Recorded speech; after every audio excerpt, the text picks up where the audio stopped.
Mason, welcome to the Life Science Success Thank Podcast. you. Greatly appreciate you being here, and yeah, thanks for being on. Thanks for the invitation. I've been excited to sit down. Yeah, thanks a lot. So, could you just maybe take a minute and tell everybody a little bit about yourself? Where is your career? Where did you start, and where are you now? And what kind of brought you to Rowan, where you are currently? Sure. No, happy to. And thank you again. It's great to be able to sit down and share a big picture project, a vision for the future, and things that I think we can all really be excited about in life science and technology. So my background, I've spent the last 20 years working in innovation districts, research parks, places that have leveraged real estate for mission-driven work, Nice. typically involving higher education institutions. Prior to coming to Georgia to lead Rowan, I was the chief operating officer at the Research Triangle Park Foundation in North Carolina. And found a tremendous amount of fulfillment and joy in working for a nonprofit where you own a significant amount of real estate. But the work behind that is really led by stewardship Sure. and a vision for a place that is really to serve those generations that are coming behind you in Mhm. that future workforce. And it's, through that work over the past, again, 20 years that have included life science, of course, and biotech, but also ag tech and different technology and cybersecurity, a whole variety of industry verticals that we've been able to tap into. Very good, very interesting. So, is Rowan associated with a university, or are you aligned to a university in Georgia? We are. We actually have five amazing higher education institutions on our board of directors. So not just tangentially, but actually on our governing board. We have Georgia Tech, Emory University, the University of Georgia, Spelman College and HBCU in Atlanta, and Georgia Gwinnett College. So those five very diverse institutions. They're not all R1s. They're not all public. It's a great mix and I think a great representation of what the Atlanta Metro and frankly what I think companies are looking for in their workforce, which is a great diversity in the ways that they connect and the views that are brought in to take on global challenges. Our higher education institutions really represent that. Yeah, sure.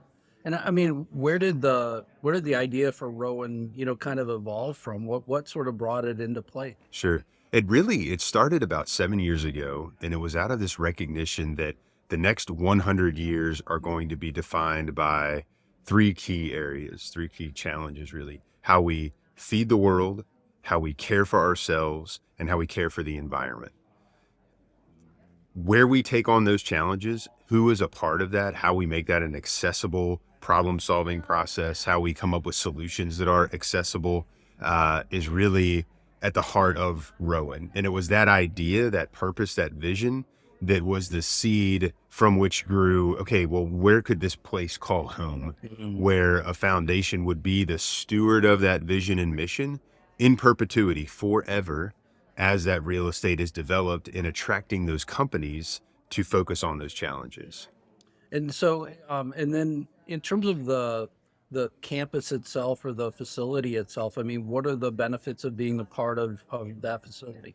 A few things. One, geography. We have 2,000 acres, fully entitled. We can build out over 22 million square feet as a part of the development.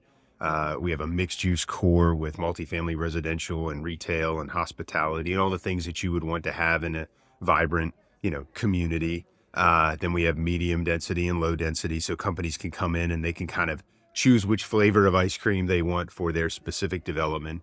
So we have a great footprint of real estate where we can scale. The second is really around proximity.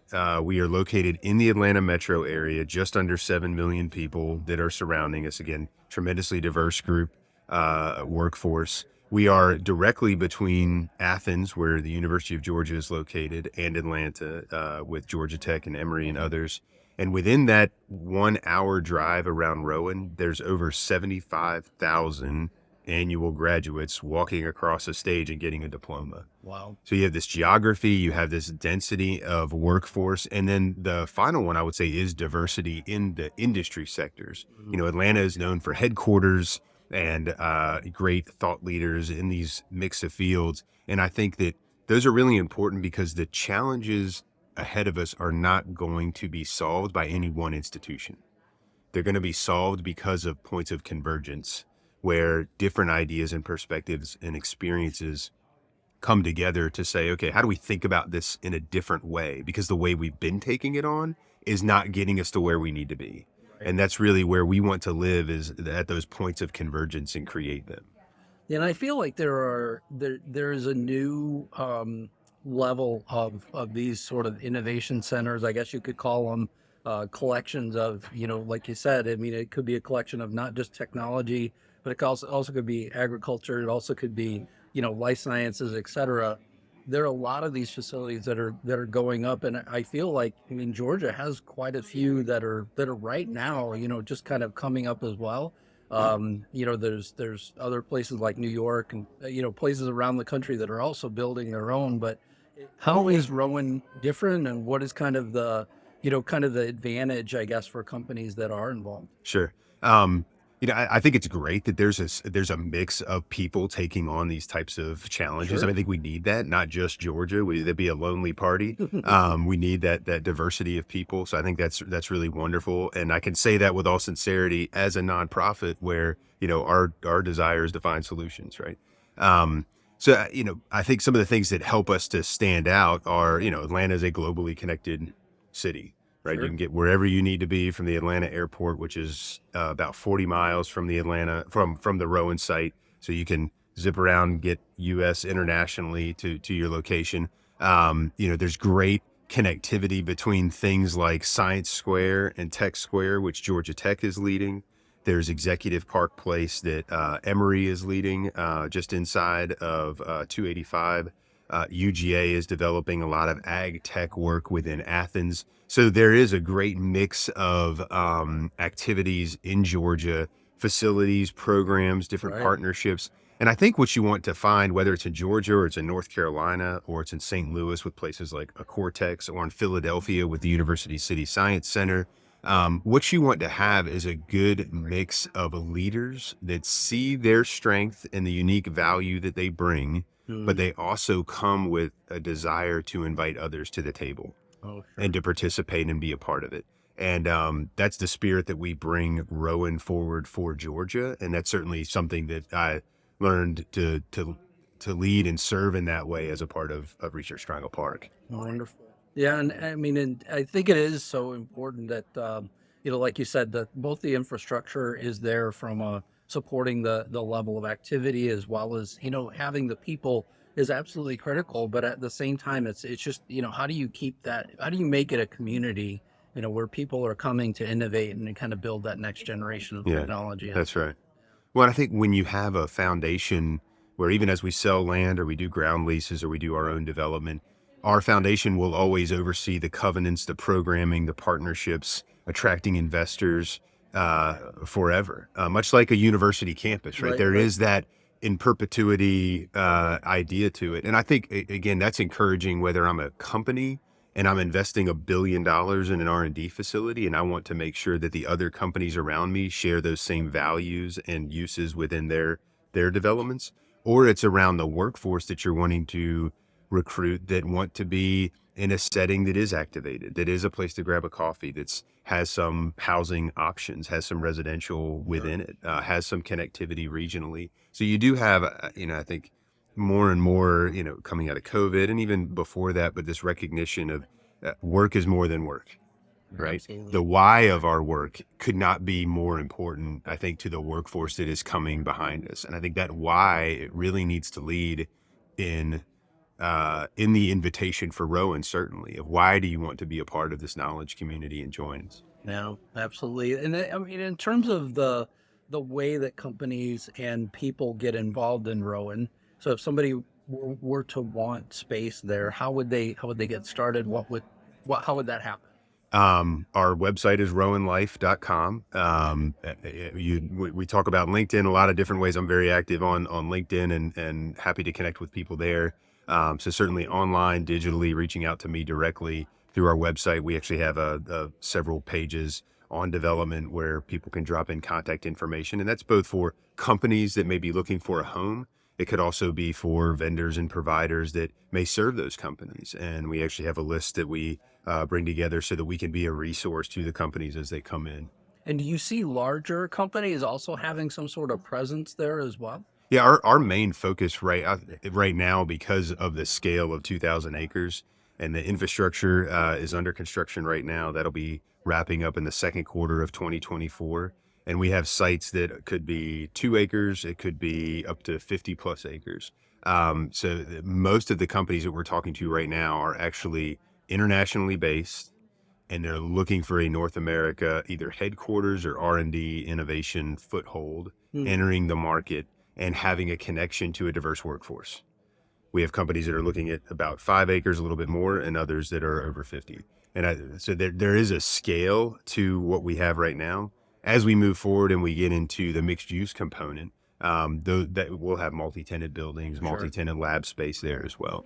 Yeah, and so I would imagine that also assets that are coming out as potential new drugs or devices even could be brought into this space as well. If you're a really small organization, kind of evolving along, but it would be nice to have these other sort of larger companies that essentially might be interested in those same technologies, right? Right, Kind of right. observing, and like you said, having the international partners as well is a Yeah. pretty interesting, adjustment to a lot of the story that I hear whenever people talk about these facilities. That's right. And for us, um, we are one arrow in the quiver for the state. We have Mhm. 2,000 acres, and we have these larger companies we're talking to.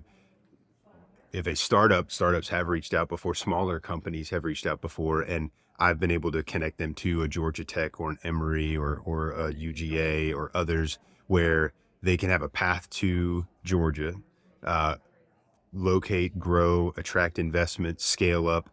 I hope they stay and continue to scale. My hope, for some of them, they'll grow and they'll need 20, Mhm. 30 acres. They'll need a larger footprint, or they'll want to stay in the metro and be in a different environment. It's a lot cheaper to develop at Rowan than it would be in a downtown urban environment. And depending on the types of building program, that Sure. could be helpful. So it's good to just have a network of colleagues where I may not be the solution at Rowan, but I have other friends around me where we can say, look, let me make a connection and see if they're able to help you be successful. Especially since you did it at Research Triangle Park as well, and now have come to Georgia as well. I mean, I would imagine you probably do have a lot of connections, across the space. There's a lot of folks. It's a small world when you start thinking about innovation districts and research parks. It's been great at the conference downstairs. Thousands of people walking around. But I'm going by the different booths and I see friends from other states that have moved around over the past couple of decades, and there's a recognition within that professional cohort of this. I keep going back to diversity of input, multiple partnerships, making a bigger table and inviting people to contribute. And Sure. that's really, it's encouraging. Yeah. And in terms of the conference, let's talk a little bit about Bio 2023. What are your thoughts? I mean, what do you think of the conference? It's been really interesting. I've had probably half my meetings have been in the bio conference, and half I was in Cambridge this morning. We've met with a few companies that have existing relationships or an interest in Georgia. So it's been a helpful, always great place to network. And, you know, it's like the United Nations down there. You go and walk around and you have how many countries just, can literally step across the aisle and be around the world. So that's exciting. Yeah, so I mean, it's interesting how they've broken it up, right? I mean, they have kind of like the bioprocessing space, the contracting space. There's areas for countries. I mean, I feel like they divided the space really well. There's like a level of organization, and it's fairly easy when once you know somebody's number address to walk around down there. That's right. What's your number? Where do you where are you That's standing? right. The app is invaluable. Yes, I tried to scan through finding a company just on a piece of paper, and they wasn't alphabetical, and that was just a non-starter. So sure. you have to have some digital pathway to be able to find people. Yes. So, Yeah. but it's been great.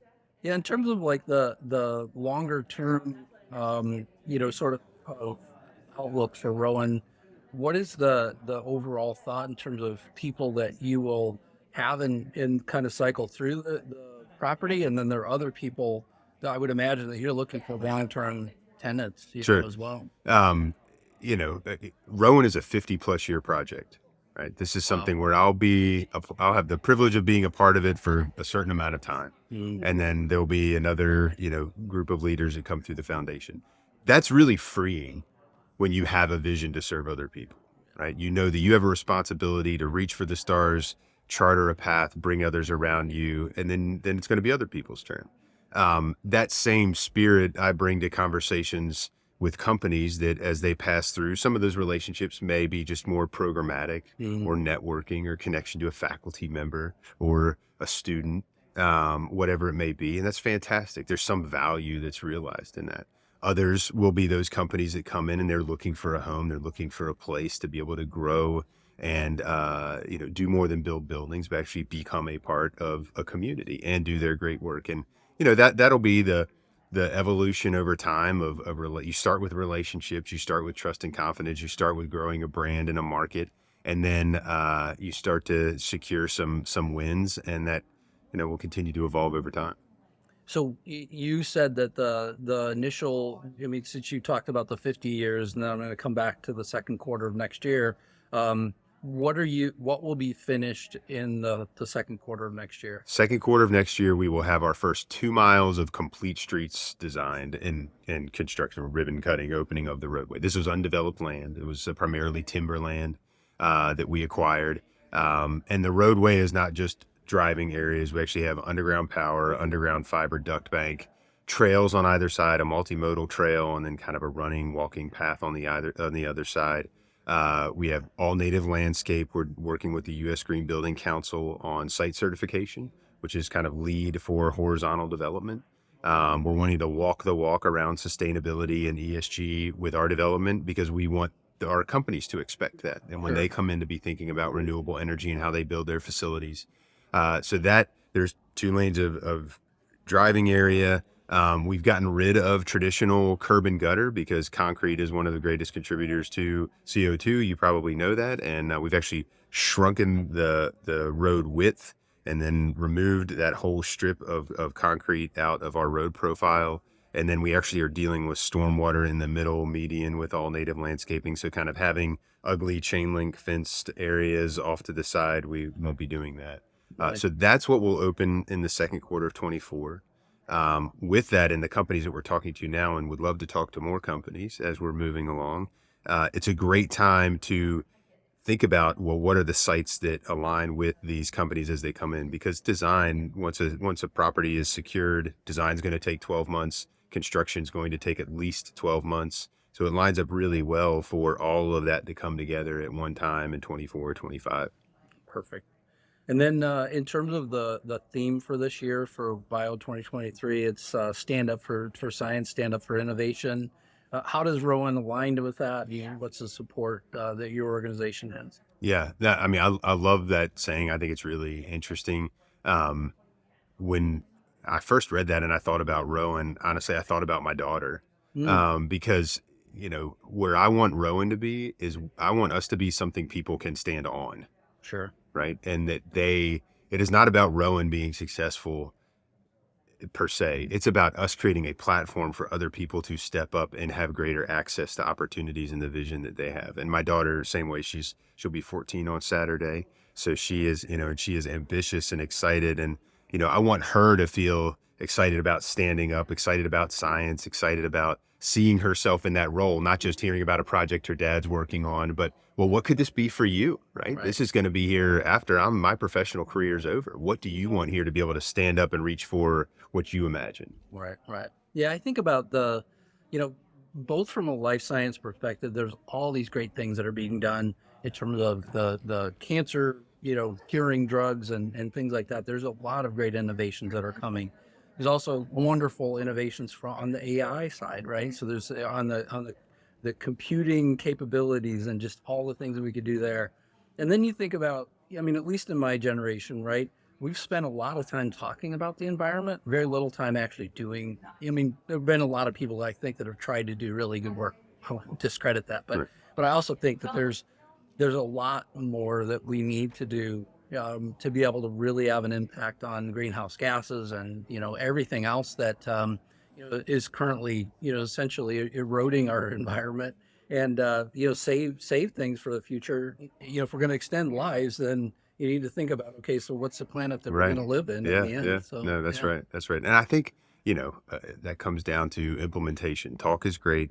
That's why we're starting with our infrastructure and Mhm. doing things that are very different from what the Department of Transportation typically does. And they kind of invited us in to do that, to be a change maker and saying, Right. you have one owner with 2,000 acres, bring ideas to us. Right. Help us think about ways that if we can rewrite a road profile, as simple as that sounds, until you think about how many thousands of miles of roadway there are in Georgia and Sure. beyond, then we can learn from that. So I think getting into implementation, I think it's a great point, and being able to um, test ideas, even at that scale, being willing to fail and see what works and what doesn't. That's part of the innovation cycle. Without it, it's just kind of status quo. Yeah, absolutely. So, Mason, there are three questions that I like to ask every guest. What Okay. inspires you? Uh, my kids inspire me. And I mentioned my daughter. We have a son. He's 15, and thinking about a place that I want them to be excited about is a great litmus test to know whether I'm spending my time in the right way. Sure. You know, Yeah. I mean, it's a great way to think about it because your kids honestly aren't that far away from making critical right? decisions about, what will their future be. We talked a lot on the Life Science Success podcast about how a lot of us started out thinking that we were going to go do one thing and then we completely veered off to a different direction. So That's I right. mean that myself included. So yeah, it's really interesting to think about that kind of 14, 15-year old Yeah, making those decisions and starting to think about what will it be whenever I step out into the world and the workforce and right. things. So And asking for their input. This is a world we're creating for those behind us coming after us, and we did have them as a part of the process, right? right, And that's exciting. It can be scary at times, but it's also again kind of freeing. absolutely. What concerns you? Um, Yeah, I think it would go back to the point that you made of taking action. Mm, There's a lot of words, there's a lot of data. We talk about AI or ChatGPT. There's so much information that we can just spend literally the entire day taking in information. sure. But while you're taking in information, is that detracting from your time and doing and getting things done and implementing the things that you are learning and consuming into your brain? And I think, it's easy to feel really intellectual and not necessarily apply the application of what your intellect has brought. Right, And I right. think that, I think having a space where implementation is a primary objective of doing is, I'm hoping to create a place where that happens more Right. as a part of the culture. Yeah, I think I think there's another quote about this, but essentially I've written about this also that there's a real unfortunate disconnect that I see in the world. One where people see activity as being getting stuff done, but then whenever you actually sort of look at like who moved something forward, versus like just generating a lot of internal motion, right? Hmm. To me, I guess you could kind of say the same thing about, the way that we communicate. There are people that are really good communicators about what specifically they're doing on a daily basis versus other people. It may be quiet, but actually will be getting stuff done right Yeah. behind the scenes. And it's important to have a mix of both. I mean, I'm not sort of discrediting that, you need to tell people what you're doing at the same time, but at the same time, especially being on a podcast, but at the same time, it's important to really move the ball down the field and Right. really get things done. Yeah, no, it's always good. I mean, we should always be learning. I think being a lifelong learner is just a privilege in many Absolutely. ways. The shift is, and it can be through conversations, it can be through your work, through your personal life. It's just putting those things into motion and application to help bring about change in the areas that you're passionate about, right? The things that interest you and the gifts that you Absolutely. have. Yeah. Last question. What excites you? What excites me, I just love getting to live and interact with people every day that are interested in serving and leading and making good things happen. That's just I'm inherently try to be a pretty positive person, and it's just a joy to be able to be around others that are going to be very different from me, but Right. they have a passion, a conviction in their particular area, and that's just exciting to be able to do that every day. Yeah, absolutely. Well, Mason, thank you so much for being on the Life Science Success Podcast. I greatly appreciated Thank our you. conversation. Thanks a That's- lot. Thanks so much.